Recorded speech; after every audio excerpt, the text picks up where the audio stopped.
உலகை எழுப்பும் ஞாயிறு அங்கே குடியிருப்பான். அவன் ஆனை முகத்தனின் அடியவர் மனத்தில் ஒளியாய் வந்து கொலுவிருப்பான்.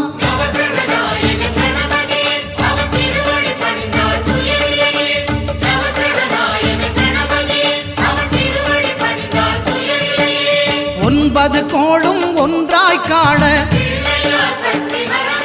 அங்கு கற்பகம் என்னும் கடவுளின் மெய்யில்